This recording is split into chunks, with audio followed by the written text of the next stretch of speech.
Nagbabalik po tayo sa Philoil Flying V Center sa San Juan para sa ating Saturday coverage ng Reinforced Conference ng Premier Volleyball League. First set, action back sa pagitan ng Navy Lady Oragons at ng Angels at nakita natin very active. Coach O, especially imports ng Oragons, samantala a lot more chemistry tulad ng binanggit kanina ni Cherry Nunag sa ating pregame na na-interview natin siya. A lot more chemistry nilalaro ngayon ng Angels. Yes. Kahit 1.5 day pa lang yung import nila. Pero she's giving the team the confidence. Kasi nakaka-defend siya, nakaka-attack. And then yung sabi nga ni Cherry na mahaba na sila nag-practice, yun nga na ma-maximize. Maraming attack attempts na si Cherry Nunag this time. First set pa lang. Samantala, Coach O, atong Lady Oragons, they were down by as many as 9 points, hindi ako nagkakamali. But they found a way na makalapit. They came to as close as 3 points, or 2 points actually, kontra sa Angels. Saan sila nagkulang down the stretch? Yun nga, yung timeout ni Coach Rosie, sabi, itaas ang bola. Para sa akin yung ball awareness, nakaka-defend sila. Pero kagaya ng last point, na-depensahan yun, coming from a good attack. Pero hindi nag-usap si White at saka si Acuña. So, yun yung in-emphasize ko. Kaya dito, 13 attacks, apiece, block. Actually, mas marami pang blocks yung Lady Oragons. 2 serve ace yung Angels. But yun ang sinasabi ko, yung opponent's error. Na maraming 10 points ang nasayang ng Lady Oragons doon. Pero nakaka-defend sila, nakaka-atake. Pero they have to minimize that errors. Well, set number 2 po tayo. Susubukan bumawi ng Oragons. Lauren White will hit outside nga lang. But that was a good angle, ha. Sakto, medyo white lang ng konti. Kumbaga parang 1 inch lang yan. And you like na ganyan ka-agresibo yung mga attackers mo, Coach? Yes, ano? kasi kapag pumapasok naman sa court ng kalaban, tapos minimal lang yung outside, that shows na meron. White again, mula sa kabila, off speed, naabangan ni Cruz. Here comes Trach. And that is outside din. Trach, hindi kasing aggressive as before dahil nga Limareva, very active sa opensa ng Angels. That was a low set by Chi. Tama naman decision niya, mababa lang yung set. 1-all, set number 2. Side, underhand, pupunta kay Trach ulit. Pinapag-init nila si Trach. Here comes Bombita. Mataas, Enclona kinuha. Trach again, block. Musa. Side. Papalo si Mercado. Aabutin. What a great dig by Serafica. Free ball. Mula kay White. Trach in the middle. Yes! Yes, good play by Chi Saet. That's what you call beatress. Pero malaking mahirap blocking yun. Left-handed going to that combination. Mahirap blocking yun. And kita natin ngayong second set, Coach O, pinapag-ini si Trach dahil nga in the first set, hindi masyado nakapumutok itong si Anastasia Trach. Uben! Punta natin itong report ni Roxy Monte Alegre. Hindi lang isa, dalawa, kundi 3 ang missing Angels sa kupunan ni Coach Jerry Yee na bagit yung kanina na maagang nagpaalam itong si Caddy Coolercan dahil nga sa kanyang recurring injury. Pero kung mapapansin natin, wala din si Wench Chu dahil sa kanyang ankle sprain at meron ding iniindang fracture sa paa itong si Rachel Ostero. Kaya nga ang focus ngayon ng strength and conditioning coach na si Coach Paulo Rivero ay ang kanilang disiplina sa katawan. Kailangan daw proper sleep at rest ang baon nila with every game. At sabi rin ni Coach Jerry kanina, they have to focus on the bright side, lalo na naman ngayon, meron silang Cherry Nunag at Lena Limarova para mag-contribute. So tingnan natin, dito sa second set, paano pa ba sila magpapasiklab muli? Eric and Coach Oliver? Maraming salamat, Roxy. Well, first of all, speedy recovery kay Ostero, kay Wench Chu at also kay Coolercan. How big is that, Coach? Na 3 players very early season mo, 4th game pa lang sa eliminations, kailangan mo na mag-adjust.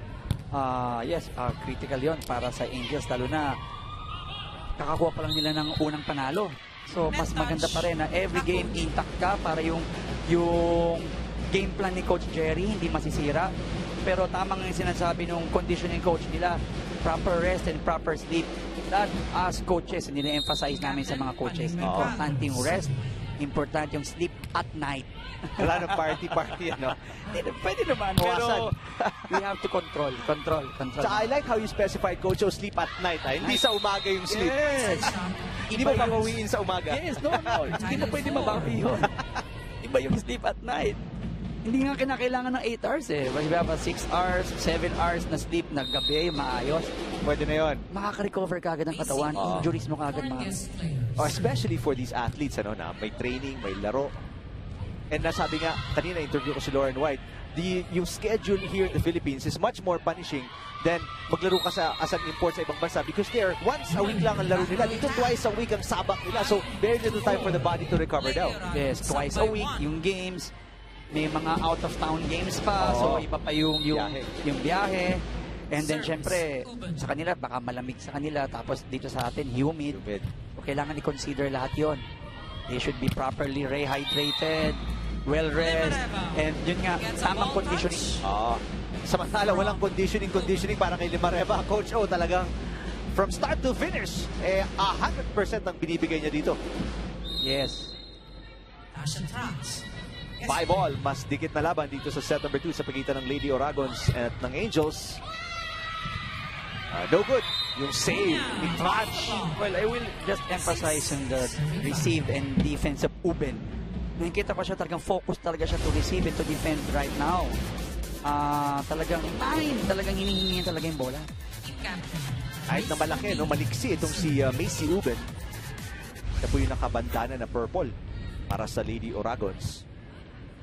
Side goes to Limareva, off speed. Nasalo ni White. Seraphica, 1-2 play is good. Well, that's a veteran move by Janet Seraphica.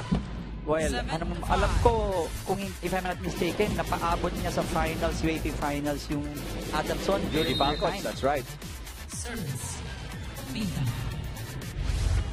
Dalawa na ang kalabagan ng Oragons. This is the first time Navy Lady Oragons lalamang sa match pero bombita with a service error. Sayang. Yung serve niya maganda. Yun na nagpahabol sa kanila ng first set. Little miscommunication lang pero now medyo bumaba. Sherry Nunag serving just her second game kasama ang Angels. Good serve. Seraphica goes to White. Ganda bumuelo ni Lauren White. Nice receive. Nice set. Outcome a point. Yan ang resulta. 2-point lead para sa Navy Lady Oragons kontra sa Angels set number 2. Navy Lady Oragons galing sa dalawang sunod na talo after winning the first game. And we take a look at the stats, Coach O, nung kanilang huling talo. Well, masyadong malayo yung difference ng Sparks. 51-35. 11 blocks for the Lady Warriors. 4 for Lady Oragons. And 9 aces for the Lady Warriors, Lady Oragons. Yung nakikita natin kanina dito, game din ng Lady Oragons. Nakaka-ace sila pero mas nakikita mas madami yung serve error. Kailangan nila talagang bawasan, ano? Kahit yung first set, nakalabang ang Angels in terms of blocks. But speaking of blocks, solid. Yung depensa doon ng Oragons Mayor Madeline Gazmen of Iriga, isa sa mga sponsors itong Navy Lady Oragons. Yung Mayor. It was a good kill block. Pero ito, errors. Serve error. Sabi ko nga high risk yung serve nila. Pero kailangan naman maging consistent. Sabi ko nga kailangan hard serve but be precise. What is the cause? Ano bang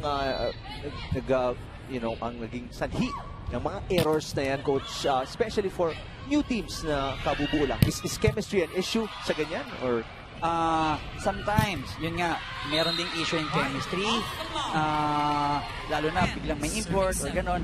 And kasi alam naman natin yung club team natin sometimes after nagpapalit din ng player. So malaking bagay pa rin yung chemistry. Save na yan, natin sa inyo ng bangko. Well, let's see kung ang Navy Lady Oragons mababawasan yung kanilang mga errors. Another powerful hit by Limareva. Hindi makontrol ng Blackers, Coach O, ano? Yes. During that time, yung set ni Chi was a shoot sa likod. So it was a low, fast set at the back. And yun yata ang gusto ni Limareva, no? Importante talaga yung connection na yan, ano? Yes. With your setter. Service ace. Limareva in her first game with the Angels. Ito yung sinasabi natin. May talent, with effort, Yes. and may swerte. May swerte. So, mahirap Kompleto, no? na. Sa package. So, kailangan talaga ng Lady Oragons. Dagdagan. Oo, effort. Uben, maganda yung receive. Gets it back. Uben with a push. Mercado, sasalo. Saed, back to Trach. Blocked! What a save by Paning Mercado. Trach in the middle. Oh, yes! Off the hand of Tikar. Ganda rin ng activity, Coach Owen, ng Angels. From offense to defense and back to offense. Yan yung transition attack. Counter sila eh. Sila yung nag-reserve. So, yung counter attack nila, medyo effective. Why?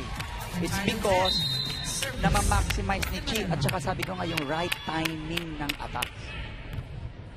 10 all. Set number 2. Maganda-ganda yung ating bakbakan dito as the Navy Lady Oragons dumidikit sa Angels at hindi sila nalalamangan as compared nung first set kung saan nakalabang as many as 9 points. Ang Angels eventually getting the win 22 or make that 25-22. White, may tapik, no touch, and the Angels will score. Magandang hapon po sa inyo lahat. Thank you for watching us sa SNA Channel 23. Eric Tipan kasama si Coach O. Oliver Almadro. Ito po yung tapik ni Lauren White na hindi umabot. It was a low set. Pero ang strategy doon to swipe, pero hindi tinamaan ni Paneng yung bola. Samantala, lalamang ang Angels 11-10. Here in set number 2. Saed goes to Musa. Yes! On the shoot set. That was a big quick. Well, So, from transition, counter. So, nagiging effective yung counter-attack nila. Punta tayo sa ating Twitter. Go Angels for the second win. Watching from Lian, Batangas. Pabati naman po sa inyo, Coach Oliver. This is Lauren Segura. Nandiyan po ang PBL tomorrow. Batangas City nga lang. Di ko alam kung gaano kalayo yan mula sa Lian. Pero siguro, I don't know, 1 hour, 30-minute ride. Puntahan po ninyo para makamapanood ninyo. At doon si Coach O, ha? Yes. Hello, Lawrence, ha? Hello. Alas G's, nandun si Coach O. Norberto. Go Angels, watching all the way from Bohol. Thank you sa live coverage. Hashtag PBL on ABS-CBN.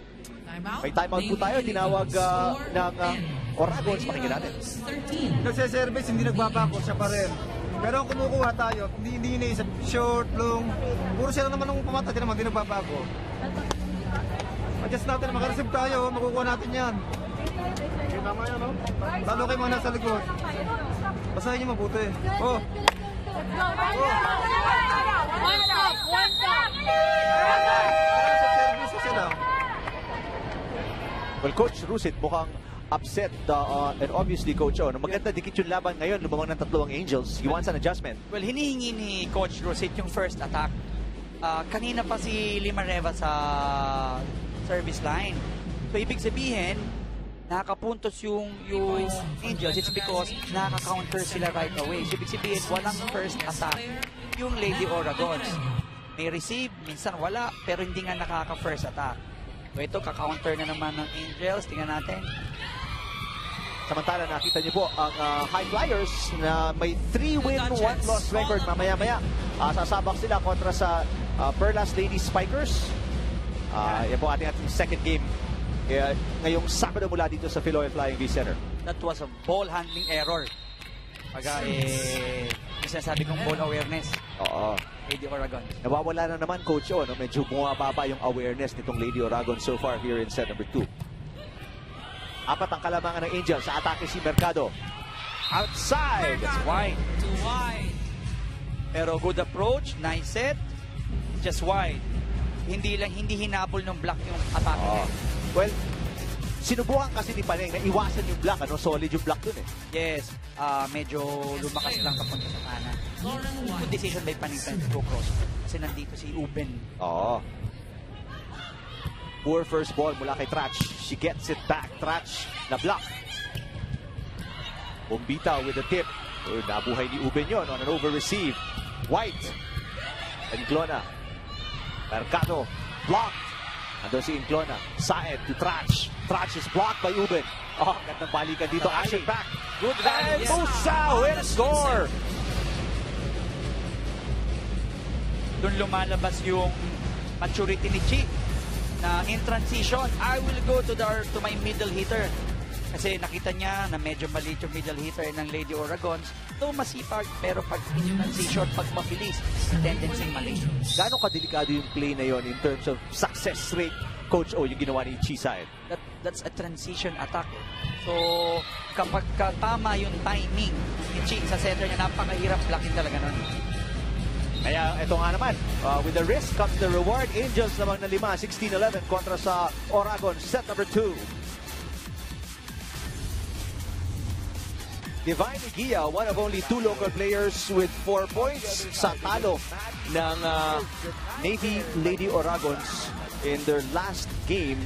At ito nga, we haven't really seen her much dito, pero ngayon parang ipinasok na ni Coach Rusin. Yes, sabi ko, komento nga sa kanya kanina, di ba? Sabi ko, yung transition attack na maximize medyo mali, pero yung masipag sa Igia.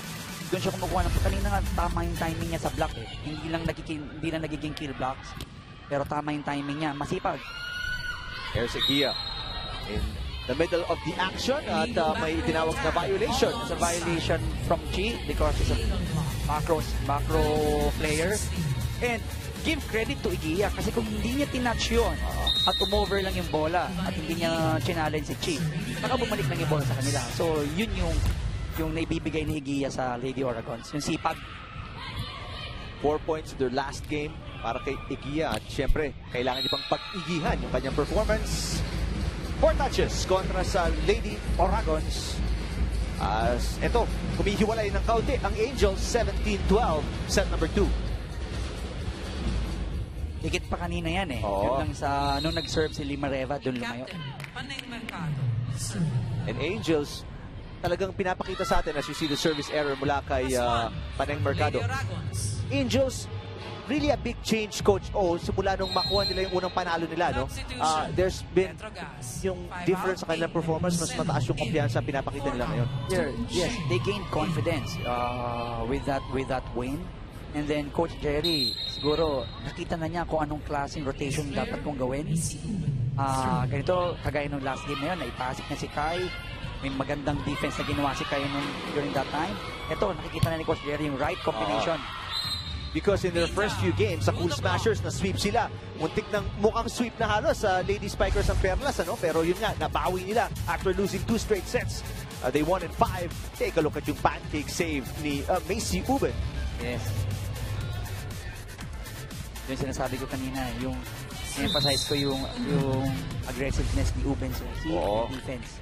Di lang opensa talaga, no, ang dinadala ni Macy Uben. Hindi na po naka-pancake save si Enclona doon. That's an A serve. Ito, Uben really doing everything, Coach O, para sa kanyang koponan. Defense, offense, and service aces. Yeah.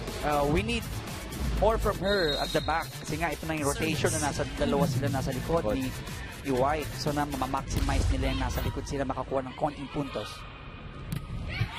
Lunag. Here comes White. Back row! Wow! Very good counter attack from Lady Oragons. But it started with the good defense of their libero. And then, nakita kagad, sabi nga natin, go to your scoring machine. Angels. May timeout dito. Ang Angels, it seems, pakinggan natin, Coach Jerry. Bigay mo na kay ano yung short. Ha? Sige lang, tatlo kayo. Tatlo yung nasa harap. Come on. Gamit. Ha?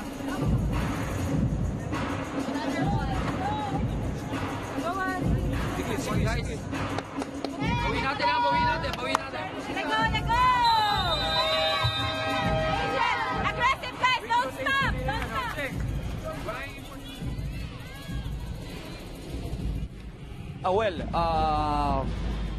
Coach Dong of the Perlas Spikers and Coach Roger, veteran Coach Roger Gureyev of the High Flyers. Maya-maya lang po. Sila po ang ating laban. Matutunghayan second game ng Saturday doubleheader. Samantala, balikan natin yung timeout ni Coach Jerry. Pakinggan na natin siya na pakinggan ng instructions kasi nga palagi maiksi yung magsalita ito si Coach Jerry. Kung yun ang instruction niya he emphasized on the reception, receive pattern. Sinasabi niya kay Libero na ibigay na kay Limareva yung short kasi kinukuha pa ni Libero. So, na-Enclona. So, in-emphasize na ni Coach Jerry yung receive and pattern. Samantala, Uben. Ilang service ace na yan, Coach Owen. Yes. Dahil doon sa last service ace, lalamang na ang Oragons 18-17. Ito nga yung sinasabi ko kanina, she should maximize it here na nasa likod siya because this is their weakest rotation in front. So, a couple of points from there. Whoa! Na-jinx ko yata. Sorry. Sorry, ma'am. Pero yun nga, marami na siya na point dyan. And then yung reception pattern, in-emphasize ni Coach Jerry. Well, I'm sure may mga volleyball fans na nag-iisip-isip, bakit hindi nilang isub si Uben para makapunta siya sa harap? Para ikot nila, isang import sa likod, isang import sa harap all the time. Yan nga sabi ko kanina, hindi sila parehong outside hitter. So, hindi sila magiging opposite with each other. So, yung isa opposite hitter and then yung isa outside hitter. So, one's playing on the right, one playing on the left. So, talagang mag-aabot at mag-aabot. On the line, make that check ball ang tinawag ni Orlindo Eusebio dun sa palo ni Bombita. And we're tied at 19. Lucky break for Bombita.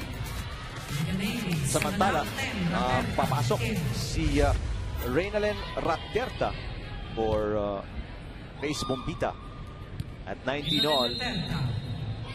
First time natin makikita ang Navy Lady Oragons na dikit sa Angels sa dulo ng isang set. Natambakan po sila sa dulo ng first set bago sila humabol. What a dig! Ay Tikar. White, pinangat. Serafika. Punta kay Uben. Back row.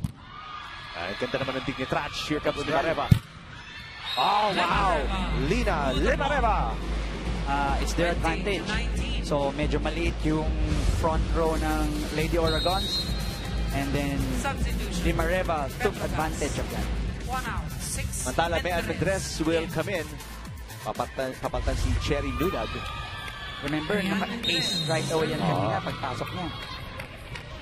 At tinitingnan ni Coach Jerry kung makukuha niya pa yung same result. White. Off the block. White. Off the block. Wow, Lauren White, Casey Uben. That was just too strong. Ganda rin nilalaro. Both imports ng Oragons. And kita mo talagang bigay na bigay, no? Si Yes. Lauren White. Approach and on the attack. Yung receive from Uben and then the attack from White. 20 all. Set number 2. Cheng. Limareva. Ganda ng timing. Over the block. What a good combination play by Cheng. Substitution, Petrogas. 2 out, Another 4. look. Mercado, Beautiful play. 8 out, 5. Para kay Limareva. Sa- Samantala babalik si Chisaet and Panay Mercado. And very impressive talaga yung pag-integrate ni Limareva sa lineup na to, Coach, with 1.5 days. Yes. May jet lag pa yata yan, pero parang baliwala. Uben will set it up for White. White. Yes! White ties the set at 21. Wow, hindi nagpapatalo ang Oragons. Just like their moniker. Habol ng habol dito. 21 all. Set number 2. Sabi nga kanina ni White, diba? Ang pagkakaintindi niya sa Oragons is yung matapang. Oh. Serafika serving. Good serve. Mercado, underhand. Limareva, off speed na lang. Serafika, they go back to White. White. Oh, ang ganda ng placement ni White, Coach O. Yes. She's hot. She's on fire. Go back to her. Balik-balikan mo, no? Sabi Yes. mo nga. Kung sino mainit, Coach O. Yes. And now, ito na yung strongest rotation ng Lady Oragons. Both Uben and White in front. Right. So, they just have to Maximize, ano? There's a block against Limareva. Also, Let's see kung ma-maximize yung counter-attack nila. Oragons in front by 1. Uben. Limareva. White kept it alive. Napalampas yung kanyang receive. And Limareva with a tip. That's a lucky break for the Angels. Actually, off-hit na yung ginawa ni Limareva. Naibalik naman, pero sumobra yung dig pass ni White. Lucky break for the Angels. 22 all. Tied at 22. Set number 2. Tingnan natin yung output ni White. 13 points and 12 attacks and 1 ace. And this is coming off a 15-point performance. Uben, ang ganda na naman ng receive. Here's White. One-handed dig para kay Trach. Mercado. Si Tikar. Uben, atake sa kabila. Wow. Cruz. Oh. Trach keeping it alive. Free ball para sa Oragons. Counter for Oregon. Let's see. White. Block. Good block by Taneng Mercado. Zarafica goes to Uben. Uben, mababa. Limareva. Saed. Trach with a tip. Egia. Uben, pinalo. Good rally. Oh, what a combination play. Trach with a point. Another combination play by Chi. Sabi ko na kanina yan, yung combination play ni Chi na yun, mahirap blockin because Trach is coming from the right side of the court, going to the left, and she's a left-hander. So, mahirap talaga block niya. I'm looking at Coach Rusic. May nireklamo siyang tawag or non-call, and he's looking at Ernito Eusebio, our first referee. Tatawag muna siya ng timeout ngayon. Lamang ang Angels ng isa, 23-22. 22-23. Kailangan natin makareceive. Tatlo spiker natin, ha? Dayan, mag-receive lang tayo. Tatlo spiker natin. Papatay tayo, ha? Sige, atin yan. Tuloy lang, tuloy. Basta mag-focus tayo sa receive muna, ha? Short lang, ha? Short lang. Sige. 3 spikers. 1 good receive. Okay. Go. A very important instruction kay Dayan Ticar, yung libero, re-receive tayo. Yes. Oh, down by 1. Specific na yan. Specific. They just need one receive. And they have a full lineup in the front. Full. Yung import nila, dalawa na sa harap. So sabi nga ni Coach Receipt, 3 spikers tayo. Just one good receive. They need a point. Down by 1 ang Oragons. Lina Limareva playing so well today. Their first game in 1.5 days in the Philippines, coming from Turkey. Oh, that's on the line. Si Uben naman. That's a locker break for Uben. It was not a good reception from her. But she manages to hit it cross court. 10 out, 7. So, yan yung makikita mong experience. So, hindi sila na-rattle. Dinalagay lang sa likod yung bola. Just put it the back. Sabi nga ng mga coaches. Musa with a point. Wow. Back and forth. Tayo dito. Yan na naman yung nakikita ni Ching strength niya. Yung middle niya. And set point na naman para sa Angels. After leading as well sa set number 1. And they are ahead here sa pagtatapos in set number 2. Let's see if they can finish this. Musa serving. Pero o-offense ang Oragons. If they can receive well, it's gonna be on the hands of Ticar. Underhand set. Uben papalo. Oh, nahanap na naman yung Uben yung dulo, Coach O. Hindi niya pinipilit na i-hit talaga ng madiin. He just wanted to put it at the back. Kasi nakita niya nakakapatay sila na dinalagay lang sa likod. To be consistent, yun ang ginawa ni Uben. Butas talaga yung likod ng Angels. And now we're tied at 24 all. Set point saved by Oragons. Napakalakas yun mula kay Egia. An aggressive serve. Medyo nagmadali si Egia. Napakamot doon si Coach Rusit. Napapagsabihan nga ngayon si Egia. Ano sinasabi mo sa prayer mo pag nangyari yung ganyan, Coach O? 10-point advantage again. Sabi ko meditate breathe. Ticar, better reception. Serafika, Uben. Oh, wow! Pareho pwesto. Same area. 25 all. So, I guess yung blocking ng Angels ang kailangan mag-adjust doon. Mula sa University of Northern Iowa, Macy Uben. Wow! Remember, nakilang ace siya kanina. Yes. Uben serving. Better reception mula kay Limareva. Oh, Nunad gets it through Serafika. Set point ulit para sa Angels, 26-25. That's the Chisa at Nuna connection. Oh, na-perfect nila late in that match against Perla Spikers. Set point muli para sa Angels. Serafika. Back row, Lauren White. Nasa ni Trach. Here comes Limareva. Free ball. Serafika. Uben. Oh, wow! Uben kahit sa dulo, Coach O. Medyo namadali si Chick doon sa set niya kay Limareva. And na-maximize naman in counter-attack ng Lady Oragons doon. And credit to the setter of Lady Oragons kasi talagang nakita niya kung ano yung advantage niya doon sa counter-attack na yun. Serafika with a great set. Oy, dalawang service error to na magkasunod. Bumita, kanina si Egia. And balik sa set point. Ito yung sinasabi ni Coach Rosit na yung endgame. Nandun Oo. sila, pero yung endgame, ito yung kailangan. This is mental. Mental, oo. Yung serve, it's the only fundamental and valuable that you're in control. So, walang hindi kayo minamadali, Oo. walang nag-uuto sa'yo. Serafica winning the joust against the taller Musa. That's veteran move for Janet Serafica. And sa nakikita ko since the start of the tournament, pa-improve ulit si Janet Serafica. Oo. And De La Cruz will come in. Walang libero ang Oragons right now, 27 on. Rach. Limareva. Outside. Is there a check ball? Oy, may tinawag. Baseline judge calls a check ball. Coach Rusit hindi makapaniwala sa tawag. But Erlindo Eusebio will call a second referee and the lines judge. Pakinggan natin. Call is reversed. May check ball now. Angels will get the point and they will go back to set point.